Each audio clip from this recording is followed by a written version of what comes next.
86वां अध्याय सुभद्रा हरण और भगवान का मिथिलापुरी में राजा जनक और श्रुतदेव ब्राह्मण के घर एक ही साथ जाना। राजा परीक्षित ने पूछा, भगवान, मेरे दादा अर्जुन ने भगवान श्री कृष्ण और बलराम जी की बहन सुभद्रा जी से, जो मेरी दादी थी, किस प्रकार विवाह किया, मैं यह जानने के लिए बहुत उत्सुक हूँ।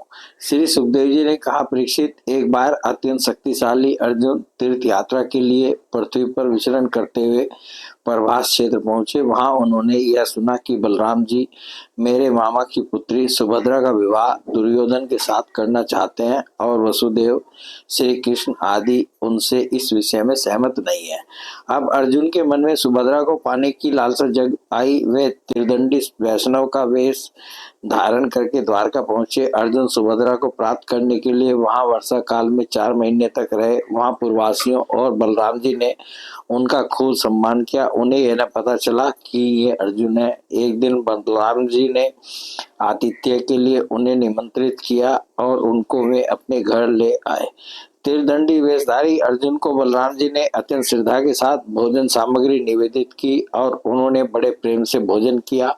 अर्जुन ने भोजन के समय वहां विवाह योग्य परम सुंदरी सुभद्रा को देखा। उसका सौंदर्य बड़े बड़े वीरों का मन हरने वाला था। अर्जुन के नेत्र प्रेम से प्रफुल्लित हो गए। उनका मन उसे पाने की आकांक्षा से क्षुब्ध हो गया और उन्होंने उसे पत्नी बनाने का दृढ़ निश्चय कर लिया। परीक्षित, तुम्हारे दादा अर्जुन भी बड़े ही सुंदर थे। उनके शरीर की गठन, भावभंगी स्त्रियों का हृदय स्पर्श कर लेती थी। उन्हें देखकर सुभद्रा ने भी मन में उन्हीं को पति बनाने का निश्चय किया।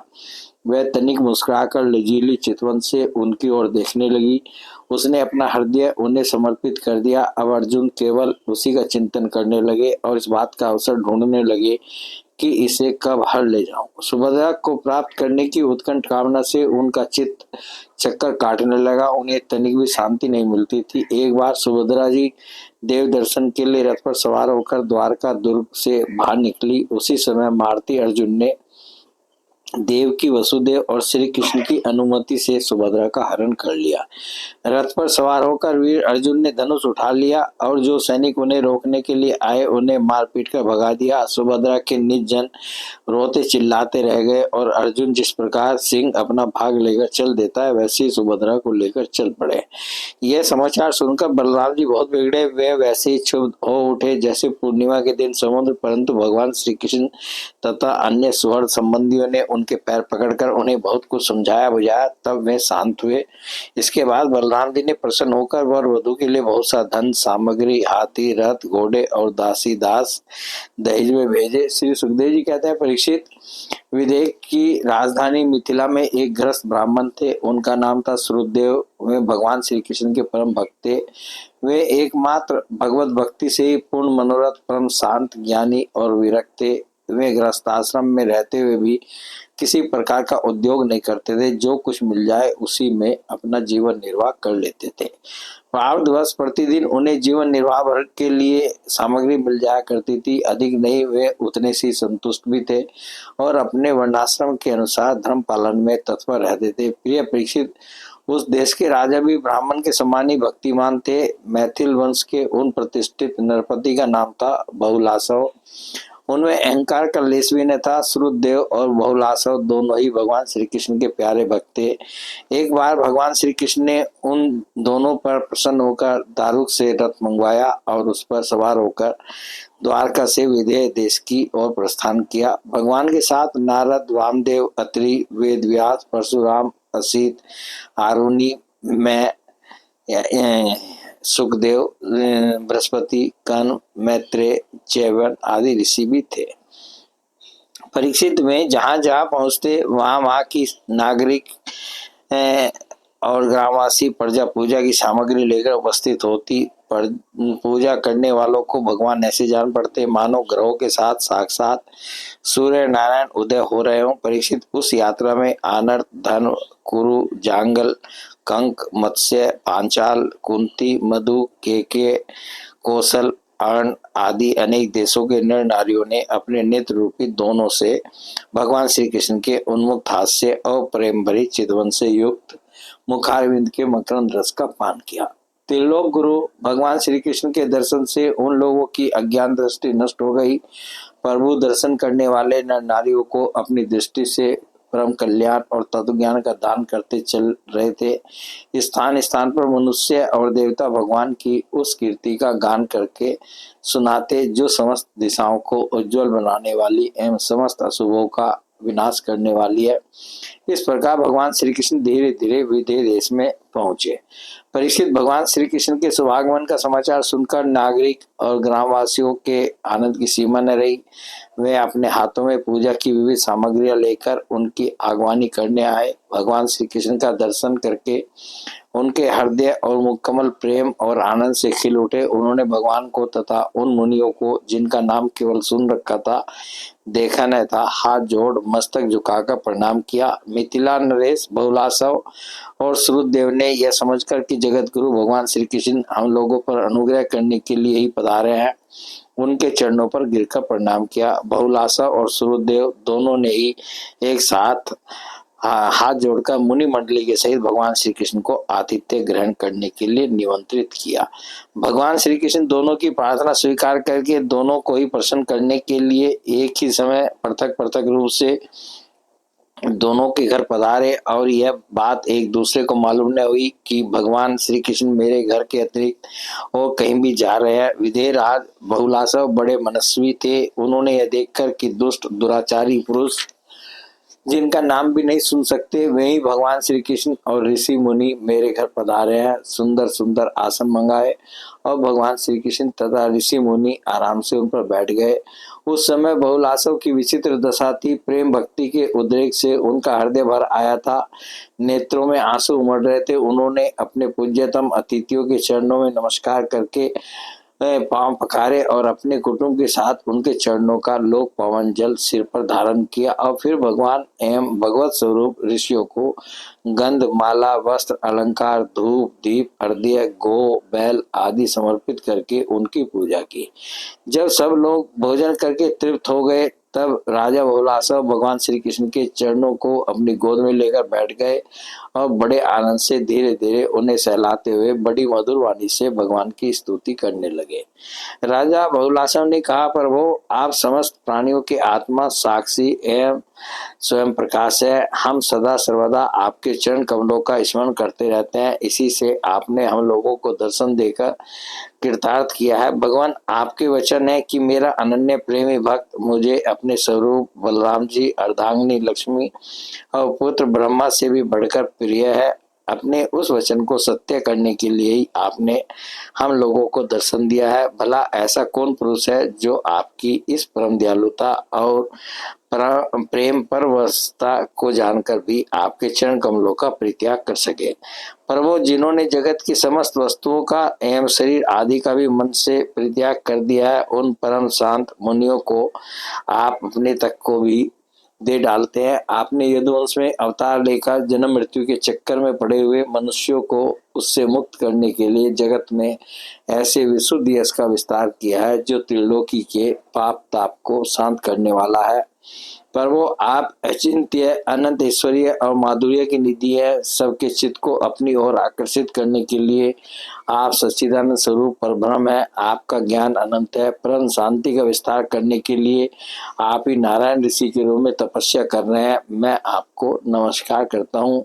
एक रस अनंत, आप कुछ दिनों तक मुनि मंडली के साथ हमारे यहाँ निवास कीजिए और अपने चरणों की धूल से इस निमि वंश को पवित्र कीजिए। परीक्षित, सबके जीवनदाता भगवान श्री कृष्ण राजा बहुलासव की यह प्रार्थना स्वीकार करके मिथिलावासी नर नारियों का कल्याण करते हुए कुछ दिनों तक वहीं रहे।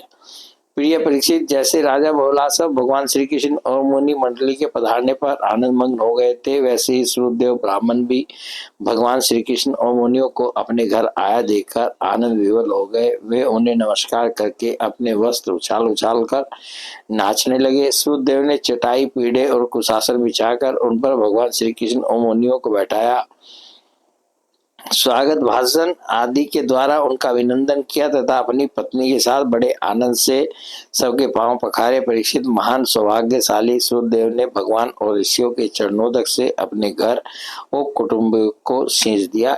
इस समय उनके सारे मनोरथ पूर्ण हो गए थे। वे हर्षातिरेक से मतवाले हो रहे थे।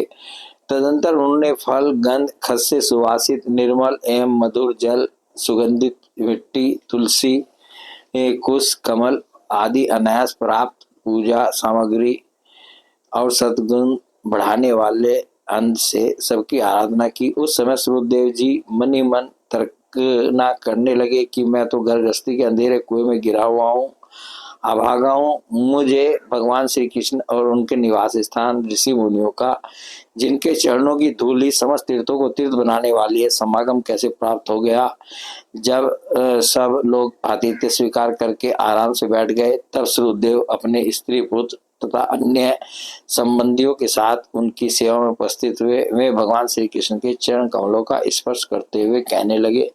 सूर्यदेव ने कहा, प्रभु आप व्यक्त अव्यक्त रूप प्रकृति और जीवों से परे पुरुषोत्तम है। मुझे आपने आज ही दर्शन दिया हो ऐसी बात नहीं है। आप तो तभी से सब लोगों से मिले हुए हैं जब से आपने अपनी शक्तियों के द्वारा इस जगत की रचना करके आत्मसत्ता के रूप में इसमें प्रवेश किया है। जैसे सोया हुआ पुरुष सपनावस्था में अविद्यावश मन ही मन सपन जगत की सृष्टि कर लेता है और उसमें स्वयं उपस्थित होकर अनेक रूपों में अनेक कर्म करता हुआ प्रतीत होता है, वैसे ही आपने अपने में ही अपनी माया से जगत की रचना कर ली है और अब इसमें प्रवेश करके अनेकों रूपों में प्रकाशित हो रहे हैं। जो लोग सर्वदा आपकी लीला कथा का श्रवण कीर्तन तथा आपकी प्रतिमाओं का अर्चन वंदन करते हैं और आपस में आपकी चर्चा करते हैं, उनका हृदय शुद्ध हो जाता है और आप उसमें प्रकाशित हो जाते हैं। जिन लोगों का चित्त लौकिक वैदिक आदि कर्मों की वासना से बहिर्मुख हो रहा है, उनके हृदय में रहने पर भी आप उनसे बहुत दूर है। किंतु जिन लोगों ने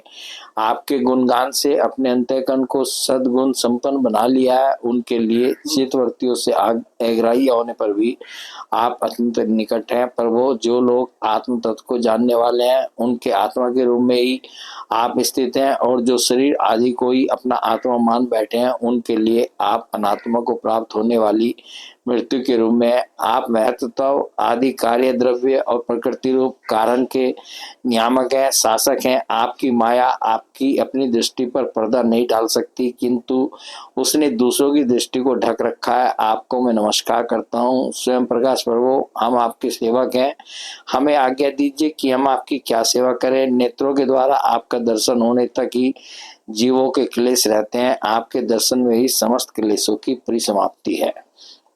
श्री सुखदेव जी कहते हैं, परीक्षित शरणागत भय हरि भगवान श्री कृष्ण ने सूर्यदेव की प्रार्थना सुनकर अपने हाथ से उनका हाथ पकड़ लिया और मुस्कुराते हुए कहा। भगवान श्री कृष्ण ने कहा, प्रिय सूर्यदेव, ये बड़े बड़े ऋषि मुनि तुम पर अनुग्रह करने के लिए यहाँ पधारे हैं। ये अपने चरण कमलों की धूल से लोगों और लोगों को पवित्र करते हुए मेरे साथ विचरण कर रहे हैं। देवता, पुण्य क्षेत्र और तीर्थ आदि तो दर्शन, स्पर्श, अर्चन आदि के द्वारा धीरे धीरे बहुत दिनों में पवित्र करते हैं, परंतु संत पुरुष अपनी दृष्टि से ही सबको पवित्र कर देते हैं। यही नहीं, देवता आदि में जो पवित्र करने की शक्ति है, वह भी उन्हें संतों की दृष्टि से ही प्राप्त होती है। सूर्यदेव जगत में ब्राह्मण जन्म से ही सब प्राणियों से श्रेष्ठ है। यदि वह तपस्या, विद्या, संतोष और मेरी उपासना, मेरी भक्ति से युक्त हो, तब तो कहना ही क्या है। मुझे अपना यह चतुर्भुज रूप भी ब्राह्मणों की अपेक्षा अधिक प्रिय नहीं है, क्योंकि ब्राह्मण सर्ववेद में है और मैं सर्वदेव में हूँ। दुर्बुद्धि मनुष्य इस बात को नहीं जानकर केवल मूर्ति आदि में ही पूज्य बुद्धि रखते हैं और गुणों में दोष निकालकर मेरे स्वरूप जगत गुरु ब्राह्मण का, जो कि उनका आत्मा ही है, तिरस्कार करते हैं। ब्राह्मण मेरा साक्षात्कार करके अपने चित्त में यह निश्चय कर लेता है कि यह चराचर जगत, इसके संबंध की सारी भावनाएं और इसके कारण प्रकृति, महत्व आदि सबके सब आत्मस्वरूप भगवान के ही रूप है। इसलिए सूर्यदेव, तुम इन ब्रह्म ऋषियों को मेरा ही स्वरूप समझकर पूरी श्रद्धा से इनकी पूजा करो।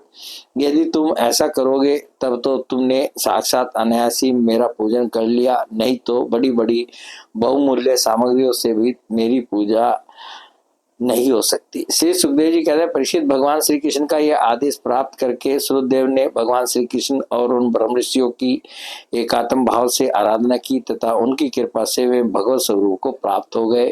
राजा भोलासव ने भी वही गति प्राप्त की। प्रिय परीक्षित, जैसे भक्त भगवान की भक्ति करते हैं, वैसे ही भगवान भी भक्तों की भक्ति करते हैं। वे अपने दोनों भक्तों को प्रसन्न करने के लिए कुछ दिनों तक मिथिलापुरी में रहे और उन्होंने साधु पुरुषों के मार्ग का उपदेश करके वे द्वारका लौट आए। बोले भगवान श्री कृष्ण की जय।